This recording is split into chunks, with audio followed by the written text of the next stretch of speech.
Sector বিলুপ্ত হয়ে যায়, ধ্বংস হয়ে যায়, তাইলে এই ৪৫ লক্ষ শ্রমিকের দায়ভার কে নিবে? শ্রমিক মানুষের চামড়া খেয়ে ফেলবে। বর্তমানে শ্রমিক সেক্টরে একটা ধস নেমে গেছে, প্রত্যেকটা সেক্টরে। বিশেষ করে বাংলাদেশে বৃহৎ শিল্প সেক্টর হলো গার্মেন্টস সেক্টর। সেইখানে প্রায় ১ থেকে ১৫০ গার্মেন্টস অলরেডি মালিকরা বন্ধ করে দিয়েছেন। এর মধ্যে আপনারা জানেন বেক্সিমকো একটি ফ্যাক্টরি, যেখানে প্রায় ৫০,০০০ শ্রমিক সেখানে কর্মরত। সেই শ্রমিকরাও এখন চাকরি হারা হয়ে রাস্তায় মানবতার জীবনযাপন করছেন। বিভিন্ন কারখানার মালিকরা কারখানা বন্ধ করে দিয়েছেন, তারা এখন বিদেশে পাড়ি দিয়েছেন। কিন্তু এই শ্রমিকরা কিভাবে তাদের বেতন, বকেয়া মজুরি কারা দিবে, কারা দায়িত্ব নিবে, সেইটার এখন দেখার কেউ নেই। তো আমি এখানে বলতে চাই, বর্তমানে গার্মেন্টস শিল্পের যে অবস্থা, বাংলাদেশ একমাত্র এই গার্মেন্টস শিল্পের কারণেই মানুষরা কিন্তু আজকে টিকে আছে। এবং এই সেক্টরের সাথে ৪৫ লক্ষ শ্রমিকের সাথে আরও বিভিন্ন দোকানপাট, বাজারঘাট থেকে বাসাবাড়ি সবাই কিন্তু যুক্ত। তো এখানে যদি ৪৫ লক্ষ শ্রমিক যদি বেকার হয়, সেটার সাথে আরও ধরেন ৩ কোটি মানুষ এটার সাথে যুক্ত। তো সেই জিনিসটা আমার মনে হয় এখন সময়ের দাবি, আমাদের সকলকে এই বিষয়টা চিন্তায় নিয়ে আসতে হবে এবং সিদ্ধান্ত গ্রহণ করতে হবে যে এই সেক্টর কি আদৌ থাকবে নাকি বিলুপ্ত হয়ে যাবে। আর যদি কারো কোনো ভুলের কারণে এই সেক্টর বিলুপ্ত হয়ে যায়, ধ্বংস হয়ে যায়, তাইলে এই ৪৫ লক্ষ শ্রমিকের দায়ভার কে নিবে? তাদের বিকল্প কর্মসংস্থানের ব্যবস্থা তৈরি করতে হবে খুব দ্রুত।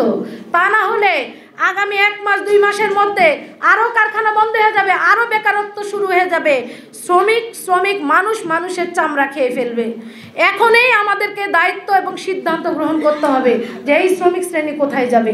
সামনে আমি বলতে চাই, গার্মেন্টস সেক্টরের বাইরে আরও যে সেক্টরগুলো আছে, বিভিন্ন সেক্টর, সেই সেক্টরের শ্রমিকদেরকে এই শ্রম আইনের আওতায় অন্তর্ভুক্ত করতে হবে, ঠিক কিনা? এবং অন্যান্য শ্রমিকরা যেই সুবিধা ভোগ করে, এই একই সুবিধা এই শ্রমিকদেরকেও দিতে হবে।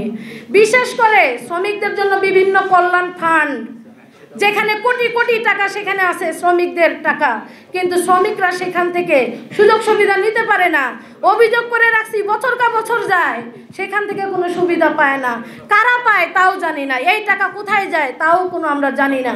তো সেইখানে আমরা বলবো, সেখানে সহজীকরণ করতে হবে যাতে শ্রমিক নিজেই সেখানে আবেদন করতে পারে এবং ওই টাকার অংশীদারিত্ব হতে পারে। এটা আমাদের দাবি থাকবে। আর অবশ্যই শোভন কাজের পরিবেশ আমরা চাই, কাজের নিরাপত্তা চাই, জীবনের নিরাপত্তা চাই।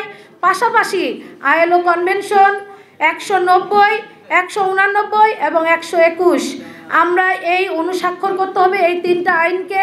ILO কনভেনশন, বিশেষ করে আপনারা জানেন স্কুল, মাদ্রাসা, বিভিন্ন সরকারি অর্ধসরকারি প্রতিষ্ঠান সহ সব জায়গায় বৈষম্যের শিকার হচ্ছে নারীরা এবং পুরুষরাও। তো আমরা এই বৈষম্য দূরীকরণ করতে চাই, সেই ক্ষেত্রে আমাদেরকে ILO কনভেনশন ১৯০ অনুস্বাক্ষর করতে হবে। পাশাপাশি সকল সেক্টরের শ্রমিকদেরকে ঐক্যবদ্ধ আন্দোলন করতে হবে। আর বিভিন্ন প্ল্যাটফর্মে আপনারা বিভক্ত না হয়ে একটি প্ল্যাটফর্ম আমাদের শ্রমিক সংগঠন তৈরি করতে হবে। তা না হলে যত সরকারে আসবে যাবে, আমাদেরকে ব্যবহার করবে, কিন্তু আমাদের ভাগ্যের উন্নয়ন কখনোই হবে না। আর আমরা যদি একটি প্ল্যাটফর্ম করতে পারি, তাহলে অবশ্যই আমাদের যে কান্না, আমাদের ক্ষুধা, আমাদের কষ্ট তাদের কানে পৌঁছাবে। যাই হোক, আমি আর বেশি কথা বলবো না। আমি শুধু এইটুকু বলতে চাই, আজকের এই জাতীয় কাউন্সিল সভা সফল হোক এবং বাংলাদেশ ন্যাশনাল লেবার ফেডারেশন আমাদের সংগঠনের পক্ষ থেকে অভিনন্দন জানাচ্ছি এবং সকল শ্রমিক ভাই বোনদেরকে ঐক্যবদ্ধ থাকার আবেদন জানাচ্ছি। দুনিয়ার মজদুর, ধন্যবাদ।